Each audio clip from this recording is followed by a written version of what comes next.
നിങ്ങളൊരു വാഹനം വാങ്ങാൻ പോകുന്നയാളാണെങ്കിൽ ലോൺ എടുത്താണ് വാഹനം വാങ്ങുന്നതെങ്കിൽ തീർച്ചയായിട്ടും ഈ വീഡിയോ കാണുന്നത് നിങ്ങളുടെ ലോൺ ഓപ്പണിംഗ് പ്രോസസ്സിനെ സ്മൂത്ത് ആക്കുന്നതാണ്. ഞാൻ ആൽഫ്രഡ് ജോസ്. എന്റെ ഈ വീഡിയോയിലൂടെ വെഹിക്കിൾ ലോൺ എങ്ങനെ വേഗത്തിൽ എടുക്കാമെന്നാണ് ഞാൻ നിങ്ങൾക്ക് പറഞ്ഞുതരാൻ പോകുന്നത്. എന്റെ ഈ ചാനലിൽ പേഴ്സണൽ ഫിനാൻസ് സംബന്ധമായ വിവിധതരം വീഡിയോസ് അപ്ലോഡ് ചെയ്തിട്ടുണ്ട്. Share market, mutual fund, banking, insurance, ചിട്ടി തുടങ്ങിയ റിലേറ്റഡ് വീഡിയോസ് ആണ് അപ്ലോഡ് ചെയ്തിരിക്കുന്നത്.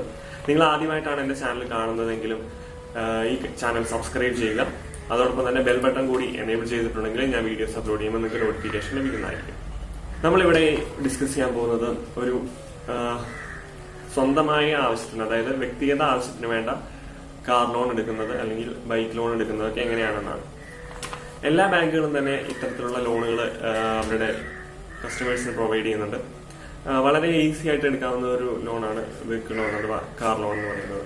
ഒരുപക്ഷെ ഗോൾഡ് ലോണും പിന്നെ ഡെപ്പോസിറ്റ് മേലുള്ള ലോണുകളും ഒക്കെ കഴിഞ്ഞിട്ടുണ്ടെങ്കിൽ ഏറ്റവും ഈസി ആയിട്ട് തന്നെ ലഭിക്കുന്ന ലോണാണ് വാഹന ലോൺ. അപ്പൊ വാഹന ലോൺ ലഭിക്കുന്നതിനുള്ള പ്രൊസീജിയർ എങ്ങനെയാണ്, സ്റ്റെപ്പ് ബൈ സ്റ്റെപ്പ് എങ്ങനെയാണെന്ന് നമുക്ക് നോക്കാം. അതിൽ ഫസ്റ്റ് സ്റ്റെപ്പ് എന്ന് പറയുന്നത് സ്വാഭാവികമായിട്ടും നിങ്ങൾ നിങ്ങളുടെ ഒരു ഷോറൂമിൽ പോയിട്ട് ഇഷ്ടപ്പെടുന്ന ഒരു വാഹനം സെലക്ട് ചെയ്യുകയും അത് വാങ്ങാൻ തീരുമാനിക്കുകയും ചെയ്യുന്നതാണ്. അതിനുശേഷം നമ്മൾ ആ ഷോറൂമിൽ നിന്ന് ആ വാഹനത്തിന്റെ വില എഴുതിയ ഒരു കൊട്ടേഷൻ മേടിക്കുന്നു. അതായത് വാഹനത്തിന്റെ എക്സ് ഷോറൂം പ്രൈസ്, അതിന്റെ കൂടെ ടാക്സസ് ആഡ് ചെയ്യുന്നത്, ഇൻഷുറൻസ് ആഡ് ചെയ്യുന്നത്, മറ്റ് ചാർജുകൾ ആഡ് ചെയ്യുന്നത്, അതെല്ലാം ചേർത്തിട്ട് ഓൺ റോഡ് പ്രൈസിന്റെ ഒരു കൊട്ടേഷൻ വാങ്ങുന്നു. ആ കൊട്ടേഷൻ വാങ്ങുന്നത് ആരുടെ പേരിലാണോ നമ്മൾ വാഹനം രജിസ്റ്റർ ചെയ്യുന്നത് അവരുടെ പേരിലായിരിക്കും കൊട്ടേഷൻ വാങ്ങേണ്ടത്. അതേപോലെ തന്നെ അവരുടെ പേരിൽ തന്നെയായിരിക്കും ലോൺ എടുക്കുന്നത്. ഫസ്റ്റ് സ്റ്റെപ്പ് കംപ്ലീറ്റ് ചെയ്തു. ഇനി അടുത്ത സ്റ്റെപ്പ് എന്ന് പറയുന്നത് നമ്മൾ ഏത് ബാങ്കിലാണോ ലോൺ എടുക്കാൻ ഉദ്ദേശിക്കുന്നത് ആ ബാങ്കിൽ ചെല്ലുക. അവിടുത്തെ മാനേജറെ കണ്ട് ലോൺ ആപ്ലിക്കേഷൻ വാങ്ങിക്കുക. ലോൺ ആപ്ലിക്കേഷൻ ഒരു ഫോം ഉണ്ടാകും, ആ ഫോം ഫില്ല് ചെയ്ത് കൊടുക്കുക. ഈ ഫോം ഫില്ല് ചെയ്യുന്ന സമയത്ത് നമ്മൾ ഫില്ല് ചെയ്ത് സബ്മിറ്റ് ചെയ്യുന്ന സമയത്ത് നമ്മൾ അതിനോടൊപ്പം കുറച്ചധികം ഡോക്യുമെന്റ്സ് സബ്മിറ്റ് ചെയ്യാനുണ്ട്. അതിൽ ഒന്നാമത്തെ ഡോക്യുമെന്റ് എന്ന് പറയുന്നത് നമ്മുടെ KYC ഡോക്യുമെന്റ് ആണ്. അതായത് നമ്മുടെ ഫോട്ടോ, പിന്നെ നമ്മുടെ തിരിച്ചറിയൽ രേഖകൾ, അഡ്രസ് പ്രൂഫ് രേഖകൾ. അപ്പൊ ഉദാഹരണത്തിന് പറയുകയാണെങ്കിൽ നമുക്കിപ്പം വെഹിക്കിൾ ലോൺ ആയതുകൊണ്ട് നിർബന്ധമായിട്ടും ഈ വെഹിക്കിൾ ലോൺ എടുക്കുന്ന ആളുടെ ഒരു ഡ്രൈവിംഗ് ലൈസൻസ് ആണ്. ഇത് രണ്ടുപേര് കൂടിയിട്ടാണ് ലോൺ എടുക്കുന്നതെങ്കിലും അതിൽ ഒരാൾക്കെങ്കിലും ഡ്രൈവിംഗ് ലൈസൻസ് നിർബന്ധമായി വേണം. അപ്പൊ ആ ഡ്രൈവിംഗ് ലൈസൻസ് സബ്മിറ്റ് ചെയ്യാം. അതല്ലെങ്കിൽ പിന്നെ പാൻ കാർഡ് നിങ്ങൾക്കുണ്ടെങ്കിൽ പാൻ കാർഡ് എന്തായാലും സബ്മിറ്റ് ചെയ്യേണ്ടി വരും. പിന്നെ വേണ്ടത് നിങ്ങളൊരു NRE മറ്റോ ആണെങ്കിൽ പാസ്പോർട്ട് എന്തായാലും അതിന്റെ കോപ്പി സബ്മിറ്റ് ചെയ്യേണ്ടി വരും. പിന്നെ ഫോട്ടോ, അതേപോലെ മൊബൈൽ നമ്പർ, ഇമെയിൽ ID തുടങ്ങിയ കാര്യങ്ങളൊക്കെ ഈ ആപ്ലിക്കേഷൻ ഫോമിൽ ഫില്ല് ചെയ്യണം. പിന്നെ ജോയിന്റ് ആയിട്ടാണ് ചേരുന്നതെങ്കിൽ രണ്ടുപേരുടെയും വേണം. അതോടൊപ്പം തന്നെ നിങ്ങൾക്ക് നിങ്ങളുടെ വോട്ടർ ഐഡിയോ ആധാർ കാർഡോ ഒക്കെ ഇതിന്റെ കൂടെ സബ്മിറ്റ് ചെയ്യാവുന്നതാണ്. അങ്ങനെ നമ്മുടെ KYC ആദ്യം പൂർത്തിയാക്കുക എന്നുള്ളതാണ് ആദ്യത്തെ. രണ്ടാമത്തെ കാര്യം എന്ന് പറയുന്നത് നമുക്ക് ലഭിച്ച കൊട്ടേഷൻ എന്തായാലും ഈ ഡോക്യുമെന്റ് കൂടെ തന്നെ വെക്കണം. നമ്മുടെ ഷോറൂമിൽ നിന്ന്, നമ്മൾ വാഹനം വാങ്ങാൻ പോകുന്ന ഷോറൂമിൽ നിന്ന് ലഭിച്ച കൊട്ടേഷനും ഇതോടൊപ്പം സബ്മിറ്റ് ചെയ്യണം. പിന്നീട് സബ്മിറ്റ് ചെയ്യേണ്ട ഒന്നാണ് നമ്മുടെ വരുമാനം എന്തൊക്കെയുണ്ടെന്നുള്ളതിന്റെ പ്രൂഫുകൾ. അപ്പം നമ്മൾ ഒന്നെങ്കിൽ സാധാരണ ആൾക്കാരെന്ന് പറയുന്നത് ഒന്നെങ്കിൽ സാലറീഡ് ആയിരിക്കും, അല്ലെങ്കിൽ അവരൊരു ബിസിനസ് ചെയ്യുന്നവരായിരിക്കും, അല്ലെങ്കിൽ ഒരു പ്രൊഫഷണൽ ആയിരിക്കും. അപ്പൊ ഇങ്ങനെയുള്ളവർക്ക് എന്താ ചെയ്യുന്നത്, സാലറീഡ് ക്ലാസ്സിനാണെങ്കിൽ ചെയ്യാൻ പറ്റുന്ന ഒന്നെങ്കിൽ അവരുടെ സാലറി, മന്ത്ലി സാലറി സ്റ്റേറ്റ്മെന്റ്, അല്ലെങ്കിൽ സാലറി സ്ലിപ്പ്, അതല്ലെങ്കിൽ അവരുടെ ഫോംസ് 60, അതും അല്ലെങ്കിൽ അവരുടെ IT റിട്ടേൺ, ഇതിലേതെങ്കിലും ഒന്ന് സബ്മിറ്റ് ചെയ്യാവുന്നതാണ്. അതോടൊപ്പം തന്നെ ഈ സാലറി ക്രെഡിറ്റ് ആവുന്ന ബാങ്കിന്റെ 6 മാസത്തെ ബാങ്ക് അക്കൗണ്ട് സ്റ്റേറ്റ്മെന്റും നമ്മൾ സബ്മിറ്റ് ചെയ്യേണ്ടതായിട്ടുണ്ട്. അതായത് നമ്മുടെ സാലറി സ്ലിപ്പിലുള്ള സാലറി തന്നെയാണ് ബാങ്ക് അക്കൗണ്ടിൽ വരുന്നത്, നെറ്റ് സാലറി തന്നെയാണ് ബാങ്ക് അക്കൗണ്ടിൽ ക്രെഡിറ്റ് ആവുന്നത്. അത് 6 മാസം കണ്ടിന്യൂസ് ആയിട്ട് ക്രെഡിറ്റ് ആയിട്ടുണ്ട് എന്നിങ്ങനെ കാണിക്കാൻ വേണ്ടിയിട്ടാണ് അത് കൊടുക്കുന്നത്. ബാങ്ക് സ്റ്റേറ്റ്മെന്റ് 6 മാസത്തെ കൊടുക്കുന്നത്. അതോടൊപ്പം തന്നെ 3 മാസത്തെ സാലറി സ്ലിപ്പും കൊടുക്കേണ്ടതുണ്ട്. NREസിന് ഒരു പക്ഷേ സാലറി സർട്ടിഫിക്കറ്റ് എംബസി അറ്റസ്റ്റഡ് ആയിട്ടുള്ളത് തന്നെ ചില ബാങ്കുകൾ ചോദിക്കാറുണ്ട്. ബിസിനസ് ചെയ്യുന്ന പ്രൊഫഷണൽസിനാണെങ്കിൽ അവരുടെ IT റിട്ടേൺ, അതേപോലെ തന്നെ മറ്റു എന്തെങ്കിലും പ്രൊഫഷണൽസ്, ഉദാഹരണത്തിന് ലോയേഴ്സ്, അല്ലെങ്കിൽ ചാർട്ടേഡ് അക്കൗണ്ടൻസ്, എഞ്ചിനീയേഴ്സ് തുടങ്ങിയ ഡോക്ടർമാർ തുടങ്ങിയവർക്ക് അവരുടെ IT റിട്ടേൺ സബ്മിറ്റ് ചെയ്താൽ മതിയാവും. പിന്നെ അതിനോടൊപ്പം സബ്മിറ്റ് ചെയ്യേണ്ട മറ്റൊരു രേഖയാണ് നമ്മുടെ അസറ്റ്സ് ആൻഡ് ലയബിലിറ്റി സ്റ്റേറ്റ്മെന്റ്. അതായത് നമ്മൾ തന്നെ സാധാരണഗതിയിൽ ചെറിയ ലോണുകളൊക്കെ ആണെങ്കിൽ നമ്മൾ തന്നെയാണ് അത് പ്രിപ്പയർ ചെയ്ത് കൊടുക്കുന്നത്. അതായത് നമുക്ക് എന്തൊക്കെ ആസ്തികളുണ്ട്, അതേപോലെ എന്തൊക്കെ ബാധ്യതകളുണ്ട്. ആസ്തികളിൽ നമുക്ക് നമ്മുടെ വീട്, മറ്റു വാഹനങ്ങൾ, പിന്നെ ഡെപ്പോസിറ്റ്സ്, മ്യൂച്വൽ ഫണ്ട്, അങ്ങനെ ഇൻഷുറൻസ്, അങ്ങനെയുള്ള കാര്യങ്ങളെല്ലാം കൂട്ടാം. ബാധ്യതകളിൽ പ്രധാനമായിട്ടും വരിക നമ്മുടെ ലോണുകളാണ്, മറ്റു ലോണുകൾ ഏതൊക്കെയാണ്, അങ്ങനെയുള്ള കാര്യങ്ങളാണ് ആ ഒരു സ്റ്റേറ്റ്മെന്റിൽ സബ്മിറ്റ് ചെയ്യേണ്ടത്. അപ്പൊ ഇത്രയും സബ്മിറ്റ് ചെയ്യുന്നതോടെ ബാങ്ക് അടുത്ത സ്റ്റെപ്പായ 3ാമത്തെ സ്റ്റെപ്പിലേക്ക് കിടക്കും. അതായത് നമ്മുടെ ലോൺ അക്കൗണ്ട് ലോൺ പ്രോസസ് ചെയ്യാൻ തുടങ്ങും. ഈ ലോൺ പ്രോസസ്സിംഗിൽ ആദ്യം വരുന്നത് എന്താണെന്ന് വെച്ചിട്ടുണ്ടെങ്കിൽ നമ്മൾ കൊടുത്ത ഡോക്യുമെന്റ്സ് ഉണ്ട്, നമ്മുടെ ID പ്രൂഫായിട്ട് കൊടുത്ത ആ ഡോക്യുമെന്റ്സ് വെച്ചിട്ട് അവര് നമ്മുടെ ആപ്ലിക്കൻസ്, ഇപ്പോൾ ഒരാളാണെങ്കിൽ ഒരാളുടെ അല്ലെ രണ്ടുപേരുടെയും സിബിൽ സ്കോർ എടുത്ത് ചെക്ക് ചെയ്യും. അപ്പൊ നമ്മുടെ വായ്പാ ചരിത്രം അറിയാൻ പറ്റും. നമ്മൾ നേരത്തെ ഏതൊക്കെ വായ്പകൾ എടുത്തിട്ടുണ്ട്, ഇപ്പൊ നിലവിൽ ഏതൊക്കെ വായ്പകളുണ്ട്, എത്രയാണ് അതിന്റെ EMI, മുമ്പ് നൽകിയ വായ്പകളൊക്കെ ഇതുവരെയും കൃത്യമായിട്ട് തിരിച്ചടച്ചിട്ടുണ്ടോ തുടങ്ങിയ കാര്യങ്ങളൊക്കെ അറിയാം. അപ്പം അതൊക്കെ ഓക്കെ ആണെങ്കിൽ ആണ് നെക്സ്റ്റ് സ്റ്റെപ്പിലേക്ക് പോവാം. അടുത്ത സ്റ്റെപ്പ് എന്ന് പറയുന്നത് നമ്മളെ കുറിച്ച് പൊതുവായിട്ടുള്ള ലോൺ എടുക്കാൻ പോകുന്ന ആളെ കുറിച്ച് ഒരു പൊതുവായ ഒരു അന്വേഷണം നടത്തും. അയാൾ ഈ ആപ്ലിക്കേഷനിൽ തന്ന കാര്യങ്ങളൊക്കെ സത്യമാണോ, അതായത് നമ്മൾ ഇന്ന ആളാണോ, ഇന്ന സ്ഥലത്താണോ താമസിക്കുന്നത്, സാലറി അല്ലെങ്കിൽ ഇൻകം ഇതുപോലൊക്കെ തന്നെ ഉണ്ടോ തുടങ്ങിയ കാര്യങ്ങളൊക്കെ നോക്കുന്നു. അതാണ് രണ്ടാമത്തെ സ്റ്റെപ്പ്. ഇത് രണ്ടും ഓക്കെ ആണെങ്കിൽ അടുത്ത സ്റ്റെപ്പായിട്ടുള്ള നമുക്ക് എത്ര രൂപ വരെ വാഹന വായ്പ നൽകാം എന്നുള്ള തീരുമാനത്തിലേക്ക് ബാങ്ക് എത്തും. അപ്പോൾ ലോൺ എമൗണ്ട് ആയിട്ട് ലഭിക്കുന്നത് ഒന്നുകിൽ വാഹനത്തിന്റെ ഓൺ റോഡ് പ്രൈസിന്റെ 75 to 95% അല്ലെങ്കിൽ ഇൻകം ബേസ് ചെയ്തിട്ട് കാൽക്കുലേറ്റ് ചെയ്യുന്ന എമൗണ്ട്. ഇനി ഇതിലേതാണോ കുറവ് അതായിരിക്കും മാക്സിമം കിട്ടുക. അതല്ലാന്നുണ്ടെങ്കിൽ അതിനേക്കാളും കുറഞ്ഞൊരു എമൗണ്ട് ആണ് നമ്മൾ ആപ്ലിക്കേഷനിൽ സബ്മിറ്റ് ചെയ്യുമ്പം ആപ്ലിക്കന്റ് ചോദിക്കുന്നതെങ്കിൽ ആ കുറഞ്ഞ എമൗണ്ട് ആയിട്ട് മതി. അതായത് ഇപ്പം ഒരാൾക്ക് എലിജിബിലിറ്റി 9 ലക്ഷം ഉണ്ട്, പക്ഷെ അയാൾക്ക് 8 ലക്ഷം ലോൺ മതിയെങ്കിൽ ആ 8 ലക്ഷത്തിനായിരിക്കും ലോൺ നൽകുക. ഓൺ റോഡ് പ്രൈസിന്റെ മാക്സിമം ക്യാപ്പ് ആയിട്ടുള്ള 75 to 95% എന്നുള്ളത് ബാങ്ക് ടു ബാങ്കിൽ വേരി ചെയ്യും.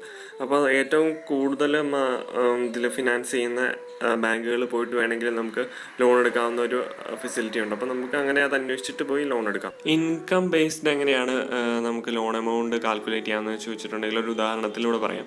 ടോട്ടൽ ഒരാളുടെ ഫാമിലി ഇൻകം എന്ന് ഉദ്ദേശിക്കുന്നത് ഒരു 50,000 രൂപയാണെന്ന് വെക്കാം. അപ്പോൾ അയാൾക്ക് ഓൾറെഡി ഒരു ഹൗസിംഗ് ലോണും ഒരു പേഴ്സണൽ ലോണും ഉണ്ട്. 15,000 രൂപ 5,000 രൂപ എൻ്റെ EMI ആയിട്ട് അയാൾ അടച്ചുകൊണ്ടിരിക്കുന്നു മാസം. അതുകൂടാതെ അയാളുടെ മന്ത്ലി ഫാമിലി എക്സ്പെൻസ് എന്ന് പറയുന്നത് ഒരു 20,000 രൂപയാണെന്ന് വെക്കുക. ഈ മന്ത്ലി ഫാമിലി എക്സ്പെൻസ് കാൽക്കുലേറ്റ് ചെയ്യുന്നതിനും ഓരോ ബാങ്കിനും ഓരോ പോളിസി ഉണ്ടാവും, അതനുസരിച്ച് അവർ കാൽക്കുലേറ്റ് ചെയ്യും. ഇപ്പം നമ്മൾ അപ്ലൈ ചെയ്യുന്ന ബാങ്കിന് സപ്പോസ് അത് 20,000 രൂപയാണെന്ന് വെക്കുക. അപ്പം അയാളുടെ ബാലൻസ്, അയാളുടെ കയ്യിൽ വരുന്ന എല്ലാ മാസവും വരുന്ന തുക എന്ന് പറയുന്നത് ഈ 50,000-ൽ നിന്ന് 15,000, 5,000, 20,000 കുറച്ചിട്ട് ബാക്കി 10,000 രൂപയുള്ളൂ. അപ്പോൾ ലോൺ എമൗണ്ട്, അതായത് പുതുതായി കൊടുക്കുന്ന വാഹന ലോണിൻ്റെ എമൗണ്ട് എന്ന് പറയുന്നത് ഈ 10,000-നുള്ളിൽ നിൽക്കണം. ഈ വാഹന ലോണിൻ്റെ എമൗണ്ടിൻ്റെ EMI എന്ന് പറയുന്നത് ഈ 10,000-നുള്ളിൽ നിൽക്കണം. എങ്കിൽ മാത്രമേ അയാൾക്ക് സുഖമായിട്ട് ആ ലോൺ അടച്ചു പോകാനായിട്ട് സാധിക്കത്തുള്ളൂ. അപ്പം അങ്ങനെ ഒരു എമൗണ്ട് കാൽക്കുലേറ്റ് ചെയ്തെടുക്കും.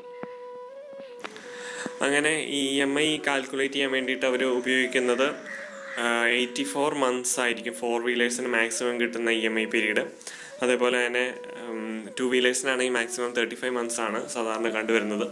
അപ്പോൾ ഈ 35 monthsൽ അല്ലെങ്കിൽ 84 monthsൽ 10,000 രൂപയിൽ താഴെ EMI വരുന്ന രീതിയിലായിരിക്കും ലോൺ എമൗണ്ട് ഫിക്സ് ചെയ്യുക. അപ്പോൾ അതിൻ്റെ കൂടെ തന്നെ ഇൻട്രസ്റ്റും ഒരു ഫാക്ടറാണ്. കാരണം ഇൻട്രസ്റ്റ് കൂടുമ്പം ലോൺ ഇങ്ങനെ നോക്കി കഴിയുമ്പോൾ കാൽക്കുലേറ്റ് ചെയ്തെടുക്കുമ്പോൾ ലോൺ എമൗണ്ട് കുറയാനുള്ള സാധ്യതയുണ്ട്. അപ്പം കുറഞ്ഞ ഇൻട്രസ്റ്റ് റേറ്റ് ഉള്ളിടത്താണെങ്കിൽ കൂടുതൽ ലോൺ എമൗണ്ട് ലഭിക്കുന്നതായിരിക്കും. അപ്പോൾ ഇങ്ങനെ ഇത്രയും കാര്യങ്ങളെല്ലാം നോക്കിയിട്ട് ലോൺ സാങ്ഷൻ ആയിട്ടുണ്ടെങ്കിൽ അടുത്ത സ്റ്റെപ്പ് എന്ന് പറയുന്നത് ലോൺ ഡോക്യുമെന്റ് സൈൻ ചെയ്യുക എന്നുള്ളതാണ്. അപ്പം അതിന്റെ ഡോക്യുമെന്റ് സൈൻ ചെയ്യുന്ന ആപ്ലിക്കൻസ് രണ്ടുപേരും ബാങ്കിൽ പോയിട്ട് ലോൺ ഡോക്യുമെന്റ് സൈൻ ചെയ്യുന്നു. അതിനുശേഷം നമ്മുടെ മാർജിൻ മണി ഉണ്ട്, അതായത് ഓൺ റോഡ് പ്രൈസിന്റെ മാക്സിമം 95% അല്ലെങ്കിൽ 75% ഒക്കെ കിട്ടത്തുള്ളൂ. അപ്പം ബാക്കിയുള്ള ബാലൻസ് എമൗണ്ട് നമ്മൾ ബാങ്കിലെ നമ്മുടെ അക്കൗണ്ടിൽ അടയ്ക്കുകയും അത് ആ ലോൺ എമൗണ്ടും നമ്മുടെ ഈ മാർജിൻ മണിയും കൂടെ ചേർത്ത് നമ്മുടെ ഷോറൂമിന്റെ അക്കൗണ്ടിലേക്ക് നെഫ്റ്റ് അല്ലെങ്കിൽ RTGS ആയിട്ട് അയക്കുകയും ചെയ്യുന്നു. അതിനുശേഷം നമുക്ക് അവിടുന്ന് ഡെലിവറി എടുക്കാവുന്നതാണ്, വണ്ടിയുടെ ഡെലിവറി എടുക്കാവുന്നതാണ്. അപ്പോൾ ഇതുവരെ പറഞ്ഞ കാര്യങ്ങൾ നമുക്ക് ഇങ്ങനെ സമ്മറൈസ് ചെയ്യാം. ഫസ്റ്റ് നമ്മൾ ഏത് വാഹനം വേണമെന്ന് സെലക്ട് ചെയ്യാം. അതിനുശേഷം അതിൻ്റെ ഒരു കൊട്ടേഷൻ മേടിക്കാം. രണ്ടാമത്തെ സ്റ്റെപ്പായിട്ട് നമ്മൾ ബാങ്കിൽ പോയിട്ട് ആപ്ലിക്കേഷൻ സബ്മിറ്റ് ചെയ്യുക. അതിൻ്റെ കൂടെ നമ്മുടെ KYC ഡോക്യുമെൻറ്റ്സ്, അതുപോലെ നമ്മുടെ വരുമാനത്തിൻ്റെ രേഖകൾ, പ്ലസ് നമ്മുടെ അസറ്റ്സ് ആൻഡ് ലയബിലിറ്റി സർട്ടിഫിക്കറ്റും കൊടുക്കുക. അതിനുശേഷം ബാങ്ക് നമ്മുടെ ലോൺ പ്രോസസ്സ് ചെയ്യും. അതിനുവേണ്ടി അവർ നമ്മുടെ സിബിൽ എടുക്കുന്നു, അതേപോലെ തന്നെ നമ്മളെക്കുറിച്ചുള്ള ഡ്യൂ ഡെലിജൻസ് നടത്തുന്നു. അതിനുശേഷം നമ്മുടെ ലോൺ എമൗണ്ട് എത്രയാണെന്ന് ഫിക്സ് ചെയ്യുന്നു. അങ്ങനെ ലോൺ എമൗണ്ട് ഫിക്സ് ചെയ്തതിന് ശേഷം ഡോക്യുമെൻറ്റേഷൻ പാർട്ടുണ്ട്, അതായത് നമ്മുടെ വാഹനം ബാങ്കിന് ഹൈപ്പോത്തിക്കേഷൻ ചെയ്യുന്നതായിട്ടും മറ്റ് ലോൺ അടയ്ക്കേണ്ട രേഖകളും ഉൾപ്പെടുത്തിയിട്ടുള്ള ഡോക്യുമെൻറ്റേഷൻ നടത്തുന്നു, അത് സൈൻ ചെയ്യുന്നു. അതിനുശേഷം ലോൺ റിലീസ് ചെയ്യുന്നു. ലോൺ റിലീസ് ചെയ്ത് നമ്മുടെ മാർജിൻ മണിയും കൂടെ ചേർത്ത് ഡീലറുടെ അക്കൗണ്ടിലേക്ക് ട്രാൻസ്ഫർ ചെയ്യുകയും നമ്മൾ ഡീലറുടെ അടുത്തുനിന്ന് വാഹനത്തിൻ്റെ ഡെലിവറി എടുക്കുകയും ചെയ്യുന്നു. അപ്പോൾ ഇതാണ് നമ്മളൊരു വാഹന ലോൺ എടുക്കുന്നതിൻ്റെ ജനറൽ പ്രോസസ്സായിട്ട് മൊത്തത്തിൽ പറയാനുള്ളത്. ഇനി ഒരു കാര്യം പറയാനുള്ളത്, ഞാൻ പറഞ്ഞു വെഹിക്കിൾ ലോൺ പരമാവധി 84 മാസത്തേക്കാണ് നമുക്ക് സാധാരണ ലഭിക്കുകയാണ്.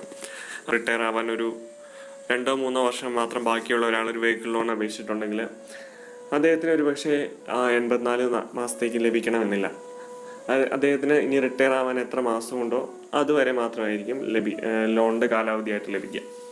പിന്നെ നിങ്ങൾ ബാങ്കിനൊരു ശരിക്കും അറിയാവുന്ന ഒരു കസ്റ്റമർ ആണെങ്കിൽ, ബാങ്കിന് വളരെ വേണ്ടപ്പെട്ട ഒരു കസ്റ്റമർ ആണെങ്കിൽ, ഒരു പക്ഷേ ഈ പറയുന്ന നിയമങ്ങളിലും കാര്യങ്ങളിലും ഒക്കെ ചില ഇളവുകൾ ബാങ്കുകൾ അനുവദിക്കാറുണ്ട്. അപ്പം അങ്ങനെയുള്ള ഫെസിലിറ്റീസ് ഉണ്ടോ എന്നൊക്കെ കൂടി നോക്കുക. അതേപോലെ തന്നെ ഇൻട്രസ്റ്റ് റേറ്റിൽ ചില ബാങ്കുകൾ കസ്റ്റമേഴ്സിന് നല്ല സിബിൽ സ്കോറുള്ള കസ്റ്റമേഴ്സിനും അതേപോലെ ഓൾറെഡി ലോൺസ് അവൈൽ ചെയ്ത കസ്റ്റമേഴ്സിനൊക്കെ ചില ഡിസ്കൗണ്ടുകളൊക്കെ നൽകാറുണ്ട്. അതിനെക്കുറിച്ചുമൊക്കെ നിങ്ങൾ ലോൺ എടുക്കുന്നതിന് മുന്നേ തീർച്ചയായിട്ടും അന്വേഷിക്കുക. ഏറ്റവും മെച്ചപ്പെട്ട രീതിയിൽ ലോൺ ലഭിക്കുന്ന രീതിയിൽ വേണം നമ്മൾ എപ്പോഴും ഒരു വാഹന ലോൺ എടുക്കേണ്ടത്.